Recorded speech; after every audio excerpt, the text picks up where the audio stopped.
There's still a lot of controversy surrounding Star Wars The Last Jedi. Some defenders of the film blame the poor box office showing on sexist males, and some of those who didn't like the film blame it on identity politics being inserted into a sci-fi action-adventure film.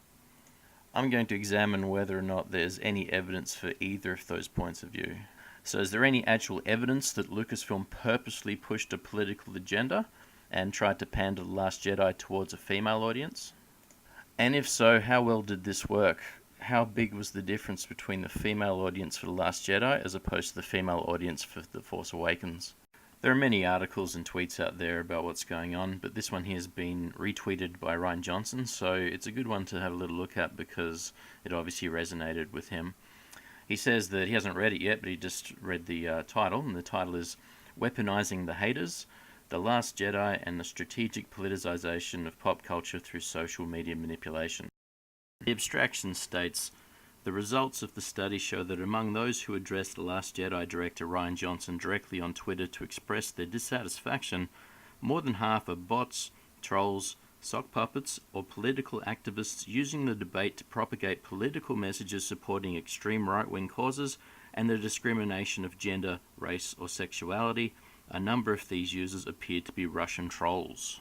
So my takeaway from this abstraction is that the article is claiming Star Wars itself isn't politicized in any particular direction. It's the detractors that don't like Star Wars that are pushing a political message. Before we try to find any evidence of whether or not Lucasfilm had a plan to politicize Star Wars, let's listen to what everybody's favorite person, Brie Larson, has to say on the audience makeup of Star Wars. Other people besides white dudes like Star Wars. Other people besides white dudes like Star Wars. Yep, so although it's framed in a very sexist and racist way, she's saying that everybody likes Star Wars. So what does the boss of Lucasfilm have to say about the audience makeup of Star Wars before The Force Awakens was created? And having that kind of family interaction, that's the wonderful thing about Star Wars. It's for everybody. It's so special. Star Wars is for everybody. That comment was taken from an interview before Star Wars The Last Jedi was created. And here's just another piece of anecdotal evidence from somebody that was interviewing Kathleen Kennedy before The Force Awakens was created. I actually got to go to the Star Wars celebration last spring, and I was really struck by how many women, entire families were there. There were a lot of Princess Leia's. And she was struck by how many women and families were there and how many people were dressed as Princess Leia. So if we get intersectional on this, we've got 3 white females all saying that Star Wars appeals to everybody before The Last Jedi was actually created. So let's listen to Kathleen Kennedy again and see what else she has to say. Trying to grow in the workforce, a number of women in executive positions and in all positions inside the company, and with the movies that we're making and with the protagonists. So she says that she wants to increase the number of women in the workforce, particularly at the executive level, but at the end she specifies she wants to increase the number of female protagonists, or decrease the number of male protagonists, we can infer from that statement. So can we find any evidence that The Last Jedi had an increase in female protagonists as opposed to the number of female protagonists in Star Wars The Force Awakens? Using the official poster for Star Wars The Force Awakens, we can see that the official protagonists, or the large protagonists, that are not aliens or robots, are actual humans. We've got Han Solo, which is a male, we've got Princess Leia, which is a female, we've got Finn, which is a male, and we've got Rey, which is a female. Poe Dameron's there, very, very small, and that's another male. So we have 3 males and 2 females listed there. On the antagonist side, we've got Kylo Ren, who's a male, we've got Phasma, who's a female, and I don't see anyone else in the pitch there, so we don't even have Hux listed, but that's another male. So that's the makeup of what we have with The Force Awakens. And then when we look at The Last Jedi, we have Luke Skywalker at the top there. He replaces Han Solo, so that's a male-for-male substitute. They have a very similar length role in the films. And we still have Finn there, we still have Rey there, we still have Princess Leia there. And we have Poe Dameron there. Interestingly, Poe Dameron's listed on the right-hand side of the poster, the evil side. So you can infer that whatever you like from that he's a white male, so he's evil, or that's just where he had to put his face to balance out the picture so it didn't look uneven. So depending on your point of view, you can read into that whatever you like. But the addition we have, obviously, is Rose as a new female character, and that's really the only change for the major protagonists. For the antagonists, Hux is on this picture now, but we still just have basically 3 antagonists. We have Phasma, we have Kylo Ren, and we have Hux. So no change in the antagonists' makeup, but we have 1 additional female on the protagonist side. So yes, there is an increase in the number of female protagonists, but it's only 1, so 1 doesn't really make any statistical relevance, and there's no increase in the number of female or male antagonists either. If you look at the other 2 films that have happened under Kathleen Kennedy's reign, we've got Rogue One, which does star a female, so we could say there's a little bit of a pattern there. But then we've got Solo, which doesn't star a female.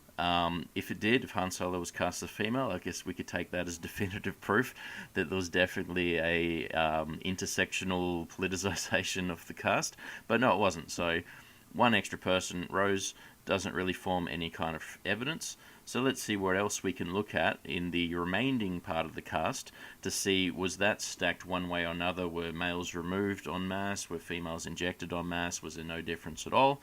Let's actually look at the film itself and see what we can find. In The Force Awakens, I discounted anybody that would be explicitly evil. I included anyone at the cantina, anyone at the Rebel base, all of the Rebel people, but not anyone that was associated with the First Order. I came up with a total of 38 males and 15 females. So more than twice as many males as females were in The Force Awakens that did not appear in The Last Jedi. And now on to The Last Jedi. I once again discounted everyone in the First Order, and also discounted anyone to do with gambling on the Vegas planet. So the guards and the gamblers I didn't include, but the kids and the riders, I did include them as being not explicitly evil.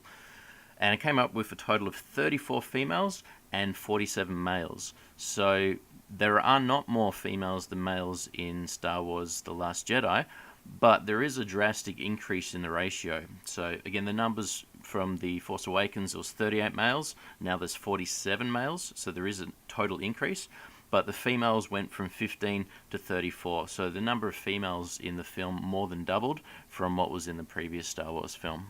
Or another way to put it, 28% of the cast in The Force Awakens was female, whereas 42% of the cast in The Last Jedi was female. So a big increase from 28% up to 42%. So this here does start to paint a picture that there was a drastic change in the male to female demographics between the people in Star Wars Episode 7 and Star Wars Episode 8. Let's see what else we can hear from Kathleen Kennedy. But we have 50% of our executive team are women. Mm-hmm. And 6 out of 8 of the people in my story group are women. And I'm sure there's a lot of people that would be surprised that we're making Star Wars movies and the majority of the people involved in the development of those stories are women. Mm-hmm. And I think that it's making a huge difference in the stories that we're trying to tell. Kathleen Kennedy's own words previously said that she felt that Star Wars appealed to everybody. Now, she's saying that she has 6 out of 8 females on her creative staff, and this allows them to tell different types of stories. Why would they want to tell different types of stories than a story that appealed to everyone? And obviously, if she's no longer appealing to everyone, females seems like the only way you can interpret who her target audience is. She's explicitly putting more females to work at Lucasfilm. She's explicitly put more females on the cast of The Last Jedi as compared to The Force Awakens. She wants to have more females in a protagonist role, and she wants to change the stories from appealing to everybody. So I really don't know how you can interpret what she's saying through her own words and also through the actions, other than there is a political agenda that's being pushed through Star Wars, and more people are seeing this and pointing it out, as opposed to the other narrative that there is no political agenda and there's just racist, bigots and sexists that just don't like the way that Star Wars happens to be going at the moment. It's not purposely being pushed in any particular direction.